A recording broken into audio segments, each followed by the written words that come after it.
Hey guys, Lorrena Magaña here with new Filmmakers Los Angeles, coming to you from Kepler Los Angeles in West Hollywood. Today, I'm talking to director Erin Li about her new film, Kepler X-47.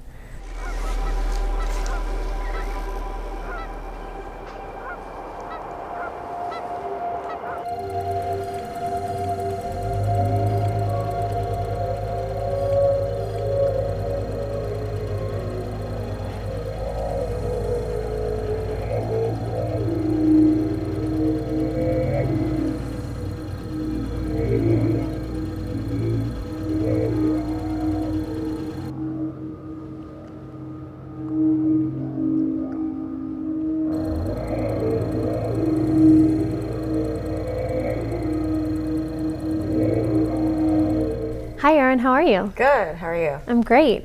Erin, why don't you give our viewers a brief synopsis of your film? Sure. Kepler X-47 is a sci-fi dystopian film about a woman who's trapped inside a human zoo exhibit on an alien planet. How did you come up with the concept behind Kepler X-47?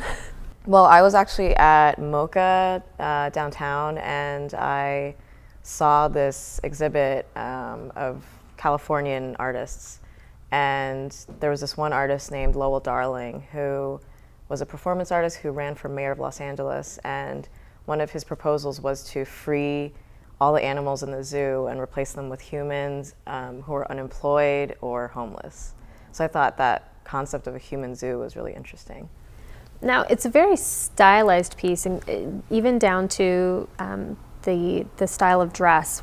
I chose a really stark environment for the background, and then to kind of give it a really sterile, clinical feeling. Because they are in a zoo, they're not home, so it's not really comfortable, but it's filled with these opulent, beautiful objects, and they wear these beautiful clothes. So I wanted to give a very, materialistic feeling to it. And it kind of has to do with the theme of the film also. What was it like working with the actors? Because you do have the aliens, which don't really interact with the actors, but they do because they are watching them from behind that fourth wall, almost like the audience is watching the film. Before I start shooting, I always talk to each actor individually and kind of talk about the backstory, see if they have anything to add to the character.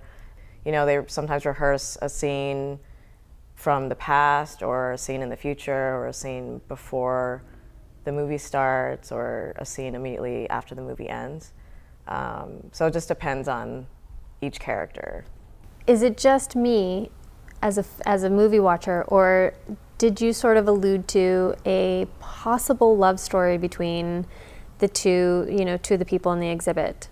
Basically, the male lead, Marcus, is kind of the only sole surviving human he's the only guy that still has his marbles left inside the zoo. So when Crystal, the main female character, gets there, he kind of is the one that shows her the ropes and how it works. And since he's the only one that is mentally really there, she kind of develops a friendship with him. So there's not necessarily a romance, but maybe if they were on Earth. I really enjoyed this film because it was very reminiscent of almost like a Fellini film, because it was very stylized, and you're watching this, and yet there was so much left open for interpretation. Yeah, I've always loved visual filmmaking. I started off as an artist, so to me composition is really important. Where you place every object is very important. Where you place the actors are really important. So I wanted to make really strong, bold choices. And the cinematographer was amazing, Kristen Fieldhouse. So we really worked together to come up with a really beautiful but really creepy look for the interior of the zoo. Now I have to ask, what's the significance behind the title? Kepler X-47, it's actually influenced by the Kepler mission that NASA actually started a while back. It's a mission to find planets that are around the same size that Earth is.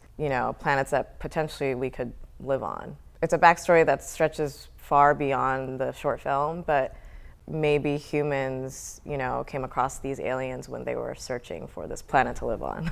I love it. I love it. Well, Erin, thank you so much for taking the time to talk to us today. No problem. Thanks.